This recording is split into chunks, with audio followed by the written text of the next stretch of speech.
Today, we're talking about how to scale your agency business, including having the right mindset, the right systems, and the right people in place. My guest today is Jesse Gilmore. I'll tell you more about him in a second, so stay tuned.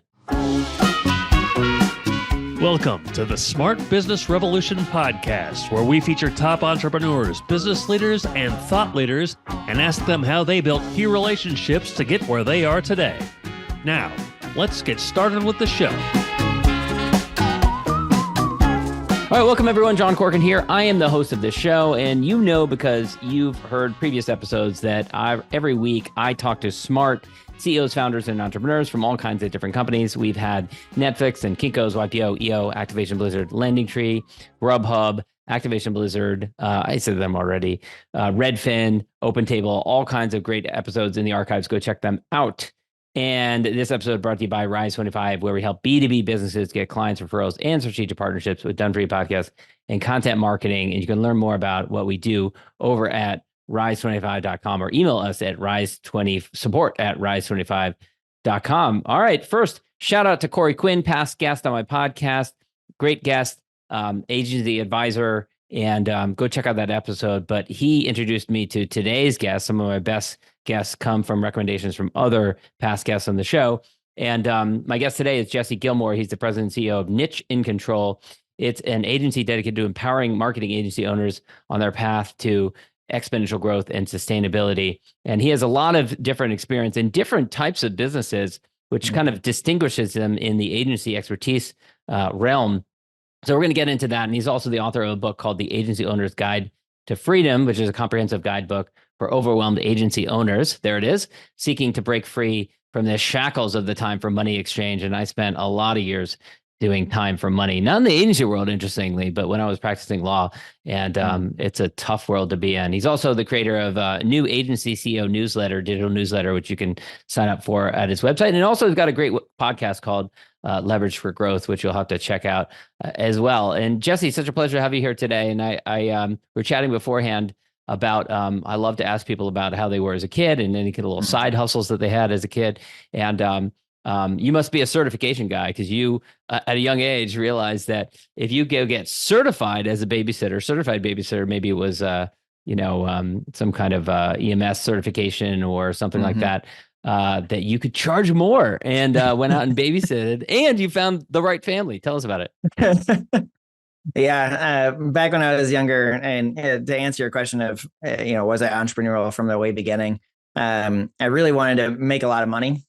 And so when I was 13, I found out, I did my research, figured out if you get certified in like things like infant CPR and other like first aid kind of things, you're marketable a bit better. And so I was able to get $5 per kid per hour, and then I just found a family of 5. So I've got 4 kids, and I had struggled to watch my kids solo without my wife around. So I can't imagine being 13, 14 years old and watching 5 kids. How'd you do it? Systems and processes? I think my natural ADHD and hyperactive disorder was kind of channeled in there, and being able to figure out how to multitask and prioritize. That must have been something that happened really early.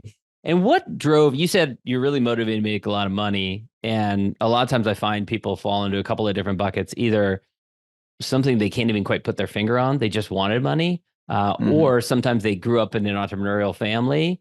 Sometimes they didn't have money, their family didn't have money. What was it that motivated you? Yeah, that's a good question. I think when I was growing up, I'm the youngest of 3, and my dad was a doctor, worked 90 to 100 hours per week, got to a point where he was bringing home tons of money. But then he got so burnt out, it ended up becoming like a health issue thing. And so he ended up having to shut down the business and deal with a lot of health stuff. So at the time where I was kind of growing up, thinking back to it, we came into a lot of money, and then all of a sudden we had none.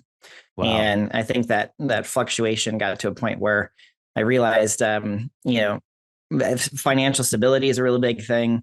Financial freedom, making money is a big thing. And I think I was just naturally trying to figure it out right from the get-go. It's kind of a real cautionary tale then of the perils of working too hard, which I imagine you bring to your work, working with agency owners who oftentimes do the same thing, work themselves to death. Mm-hmm. Yeah. And actually, interestingly, if you follow the entrepreneurial journey, that is actually what happened in my first business, my second business, my third business. And I actually, my first business was called the North Coast Collective. It was a web information services business promoting the arts and culture in Minnesota. And kind of similar to like digital marketing, we were selling ads on our own website and stuff. And we had built a business so centralized around us. And it took us a really long time to get a proof of concept. So we had the idea for a long time. We're working through a lot of process to figure it out. And I got to a point where once the business was gaining traction, I started realizing that as we became more successful, I just kept on working longer hours. And I couldn't figure out how to break that. And so for a long time, I was working 60, 80-hour weeks, basically repeating what happened with my dad. And I got to a point where actually me and my brother decided, like, look, we got to shut this thing down. Something's wrong. Something's off. I didn't really know what it was. Business systems. I didn't know what it was. And then so I went into my second business. Same thing happened. Went to the third one. Same thing happened. And it wasn't until I just kind of sucked up my ego, went into corporate America to learn business systems and HR, which we'll probably talk a little bit about. And then realizing that was the things that were missing. So yeah, it's been a big, I guess, focal point or focus of mine. Figuring out. It's interesting that you managed to go into corporate America. So many people, especially someone like you, started 3 different businesses. So you're a serial entrepreneur at that point. A lot of times people find themselves unemployable. When you went into corporate America, why do you think that you managed to, to handle it when so many entrepreneurs just can't handle that, going from running your own show to being an employee? Mm-hmm. Yeah, I think pretty early, I had a really good mentor, number one. But second off, I had tried the employee route 28 jobs. So I've gone through so many different types of titles and positions, and there's a couple of different things with that kind of got to me to understand what are my strengths, what do I bring to the table, what are my competencies. But going into corporate America, I remember the hiring process with Judy, who I got to give kudos to. But Judy is a VP of HR in a $4 billion global corporation. And I basically sucked up my ego and was trying to work under her as an intern. And as talk about real ego having 3 separate businesses, you took a step back and said, I'm going to be an intern. I think that at the core of everything, I think internally, I know that I am a continual learner.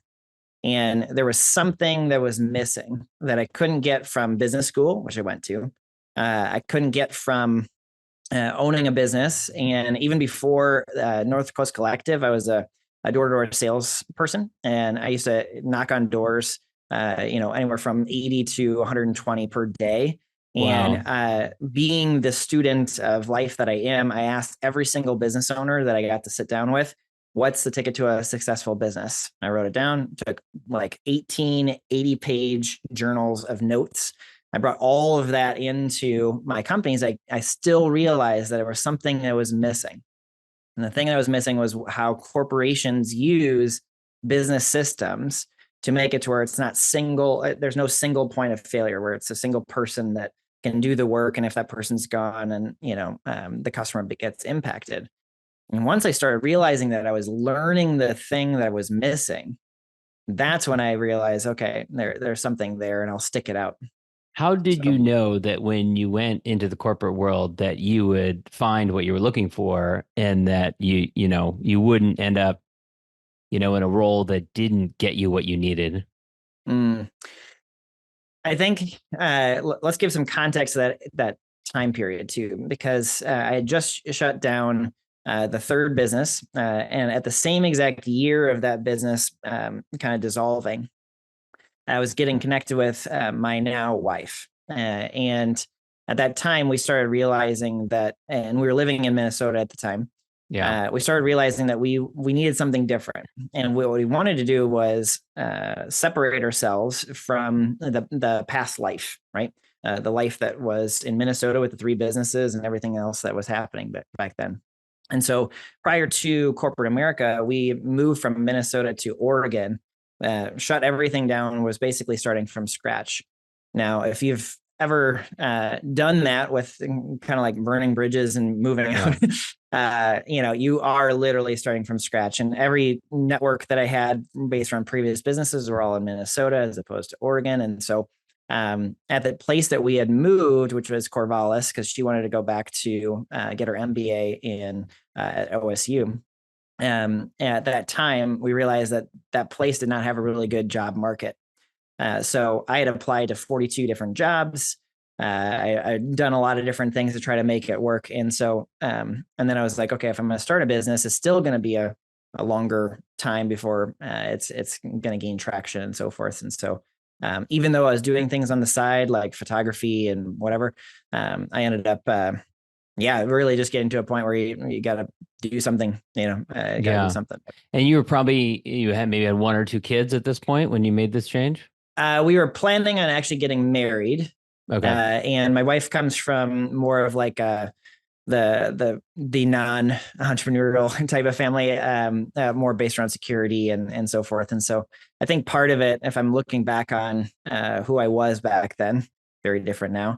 But if I was to look back on it, I think I was trying to figure out how do I create that stability and how to create that security so that way I can marry the woman of my dreams. It's an interesting, conversation around what really is stability. There are many entrepreneurs I've interviewed who will argue forcefully that entrepreneurship is more stability because it's not like in a job where you can wake up in the morning, come into your company, and there can be a layoff, or your boss can just decide they don't like the shoes that you're wearing and let you go. Versus when you're got a company, you've got many different bosses and you kind of diversify your risk in that sense. Yeah. And I think I didn't, if I think about who I was back then, even if I would have started Niche Control or some other business during that time, I don't think I was the person that I was meant to be. Right. And this is one of the things that taps into mindset, because I think that a lot of people can do the tactical things. They can do the strategies. They can understand all of the know-how, right? They can even do the right things and still not achieve what they're going after. And it's really based around mindset, where if you understand what mindset actually is, it's the understanding that we are not our static self. So the answer of like, who am I, right? Mm-hmm. The identity piece that usually holds people back from what they truly want. We're more of that.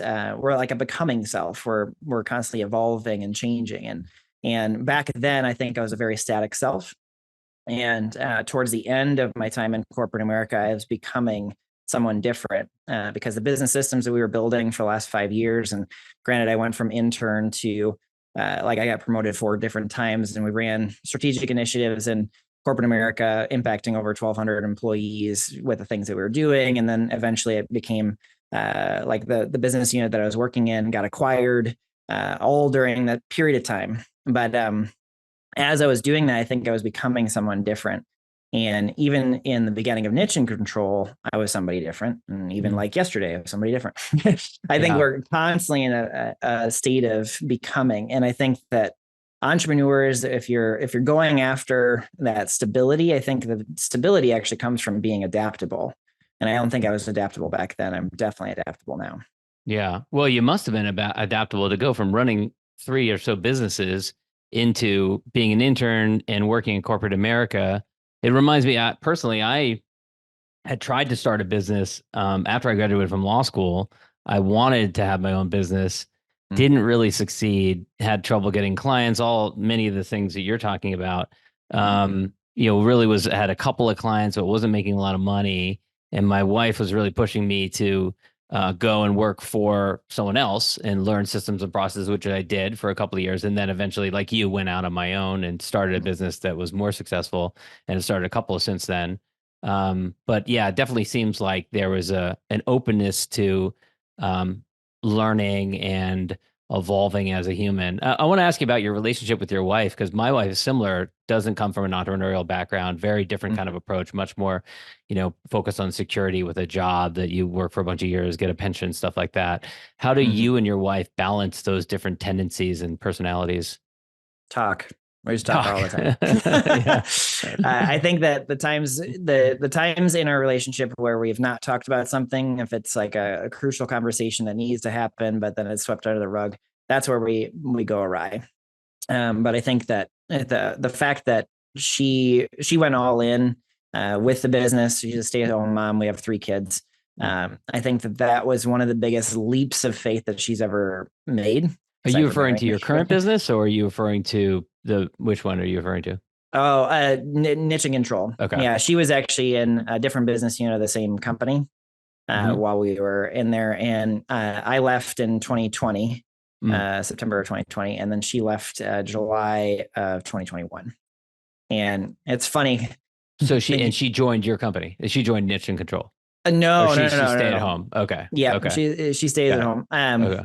Yeah, she manages the household. Got it. Got it. Focus on this, but yeah, going back to your question, based around the communication, I think that communicating about it, talking about strategies, getting to hear different things. I mean, she's gonna always look at like, how do you manage the downside, which is an amazing, awesome asset to have in a business, is being able to understand the managing of the downside. I'm going to always be the type of person that goes, okay, what's the risk here, and what's the possible return on investment? Which one we move on? And right. I think that understanding and aligning towards a common goal of time freedom, we got location independence, which is one of the things that we wanted when we made the switch from corporate America to niche and control, and then also the financial freedom.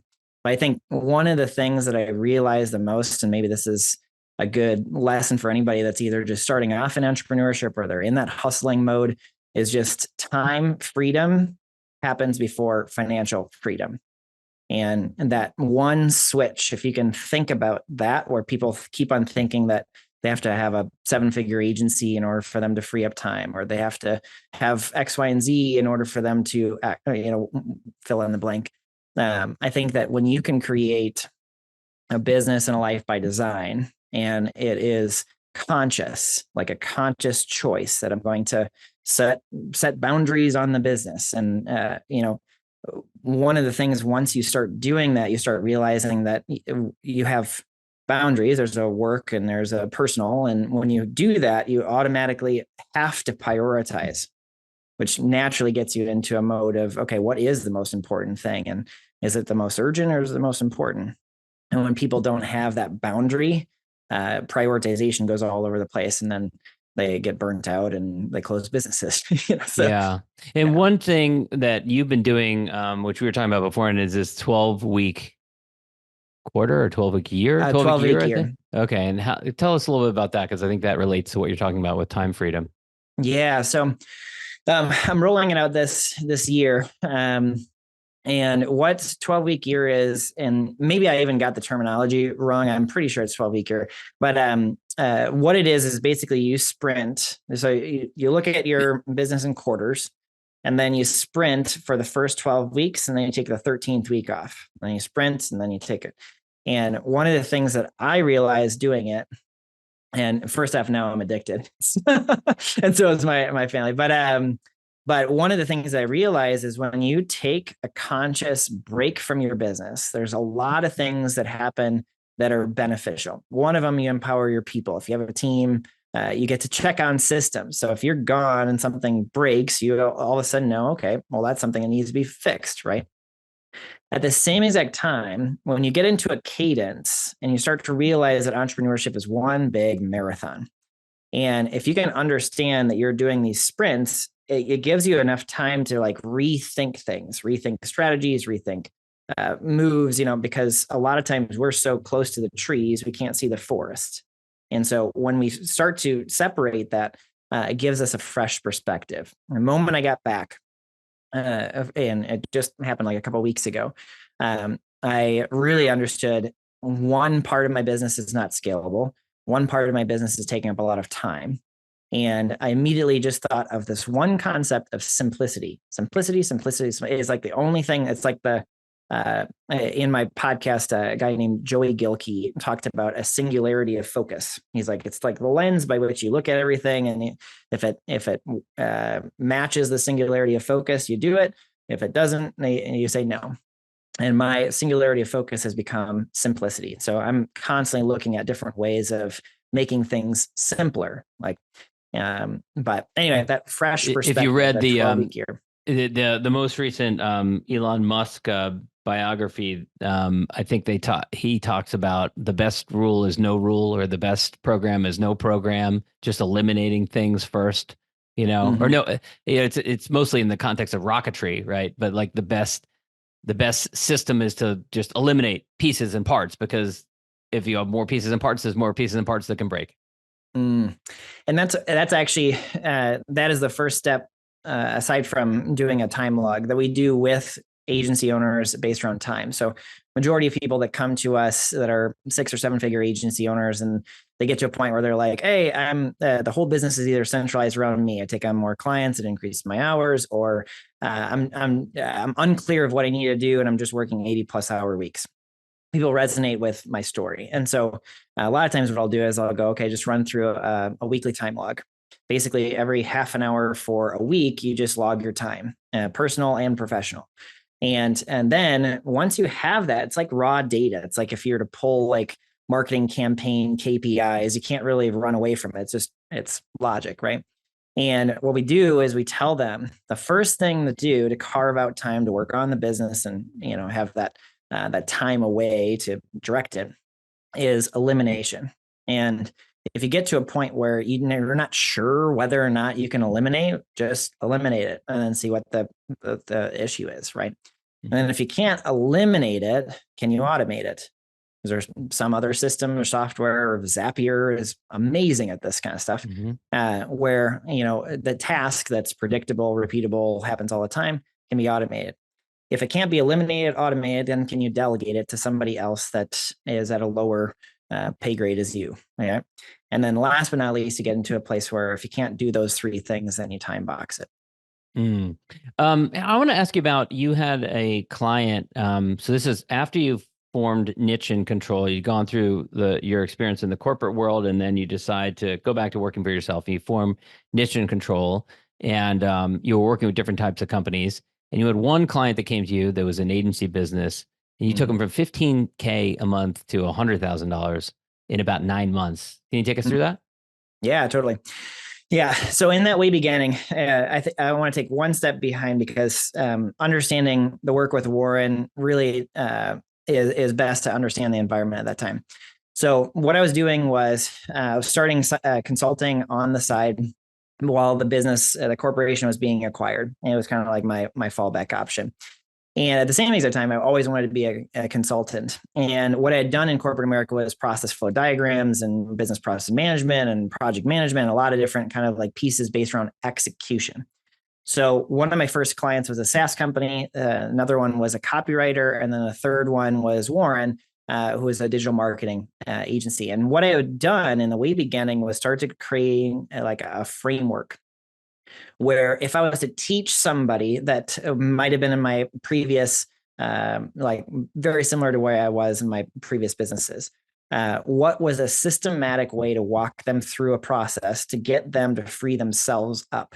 So I was literally creating a program for me, but I had a framework of what I was doing. And I did it with the SaaS company. The copywriter took a 3-week project, and then all of a sudden they were able to do it in less than a week. They're like, whoa, that's cool. And then with Warren, when I was talking with him, he's like, the problem is not based around client acquisition. We're just run our own systems that we do for clients, and we do it for ourselves. That's fine. The problem is that I can't remove myself as a bottleneck. And I can't figure out how to train account managers that don't take 9 months to get independent, right? And so what we did was we freed up some time to start working on systems. And once we started working on systems, we started understanding, okay, what are some of those What are some of those main kind of processes that happen all the time? Client onboarding being one of them, another one being based around the setup of different ads that he was doing.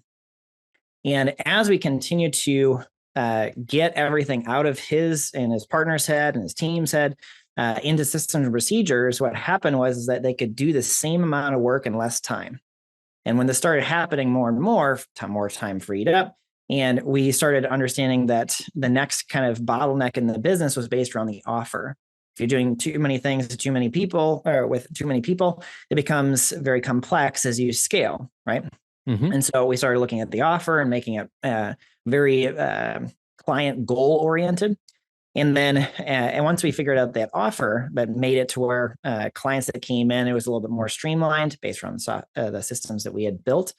Then the next piece was based around marketing and then hiring and training people. And that is basically the leverage for growth method, where you start off with time freedom, then going into systems, then the offer, then the client attraction systems, and then lastly, the people systems. And all we're doing is we're figuring out where that bottleneck is that's holding the business back from growth.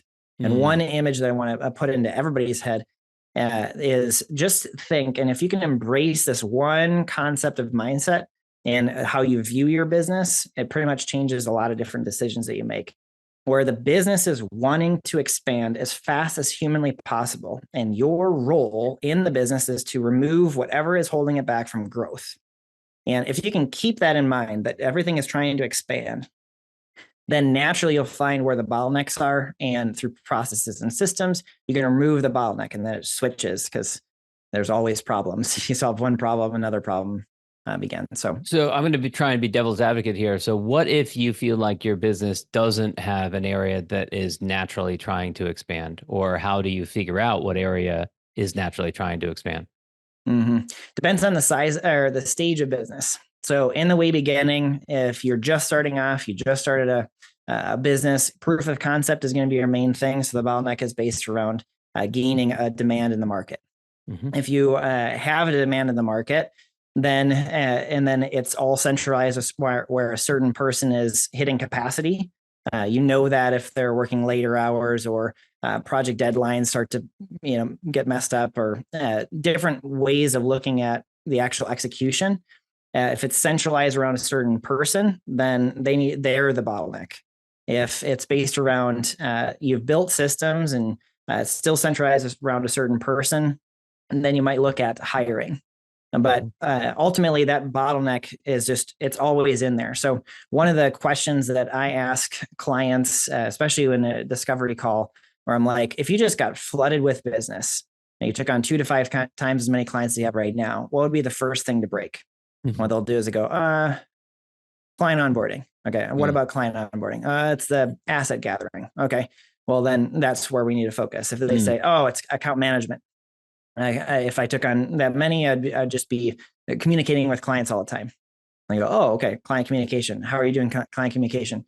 Oh, it's like Slack and email and like, oh, okay, centralize that. So it's just a series of questions that kind of determine where that bottleneck is. But everybody has one. The organization of which bottleneck to focus on just comes from a lot of experience. Working with agency owners one-on-one for 5 years. And I've worked with about 80 of them or so. I can understand patterns within a very short period of time. Then like a 15-minute call, I can tell pretty much their whole strategy for the next year. Yeah. And I thought it was illustrative. You, after working with Warren, realized that agencies, even though your businesses had not been a classic agency model, agencies were the right niche for you to focus on. And I thought that was helpful for others who haven't figured out what their niche is. So can you take us through that, how you kind of determined that after working with Warren, obviously getting him great results, whatever it is, a 8x increase in 9 months, that was the right niche for you to focus on? Yeah. So that comes down to an assessment of core competencies. So what I did when I was creating Leverage for Growth and getting to understand a bit more about my ideal client profile, I didn't base it around previous businesses that I run, or even types of businesses that I run. It was more based around my competencies. So what are my competencies? mindset, systems, people, right? I know all about HR. I even ran like talent management systems in a $4 billion global corporation. So I know hiring, training, analytics, a bunch of different things that a lot of agencies may not have competency in, right? And a lot of times people don't go from HR into a digital marketing agency, but maybe they do. But what I found was that my competencies were kind of like augmenting theirs. And if we kind of think that we're kind of like yin and yang, or we're partners in this game called growth, that's where I started realizing that I was kind of like a puzzle piece that was missing. And even though we do client attraction systems and help with some of that, a lot of it's more based around strategies. It's not our strong suit. We only learned it from other marketing agencies. Our real strong suit is based around understanding just really that like, we're not going to teach them to be like a better SME, like a subject matter expert in their agency. We're going to teach them how to be a better entrepreneur, systems, people, mindset. Yeah. And then tell us about, I know we're getting a little short on time, but the Agency Owner's Guide to Freedom, what motivated that, and tell us a little bit about the book. Yeah, totally. Yeah. By the way, I'll send you a free copy. Just go to nicheandcontrol.com/book. Awesome. And then we have an audiobook, a digital, and a paperback that we can send to you guys for free. Yeah. Cool. But the book itself is basically, I felt the need. Well, let me take one step back. Before I even started the book, I realized that I wanted to impact more people. And one of the greatest ways to help people is through knowledge. I read business books all the time. And what I realized was I had gotten to a point where I needed to take all the information, the case studies, the things that I had learned, and just compile it all into a single asset. And again, a lot of times that I'm building these assets, I've been building it for me. This is like a reminder of all the things that I've learned.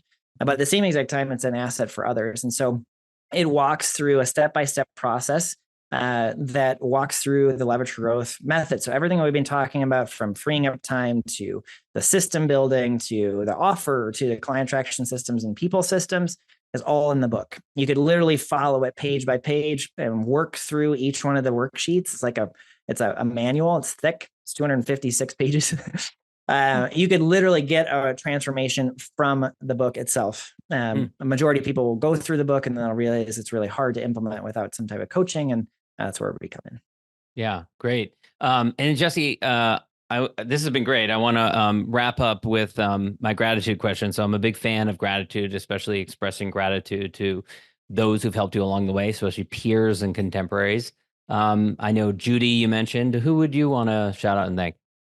Yeah, I would like to thank Judy, rest in peace. But she had helped me really refine who I am, my vision. She was my corporate mentor, told me all about HR and corporate politics, and getting to learn a lot more about the people systems. If I did not learn that, there would be a big part of my own kind of journey that would be missing. My second kind of kudos is based around Sam Ovens. I had purchased his consulting accelerator program right at the time where I was starting a consulting business, and getting to understand how he thinks taught me a lot about mindset. I took the systems piece and then the HR piece. And so, shout out to Sam Ovens and Judy Carson. Great. And where can people go to learn more about you, Jesse, and Leverage for Growth podcast and your book and everything? Absolutely. So you can go to nicheandcontrol.com.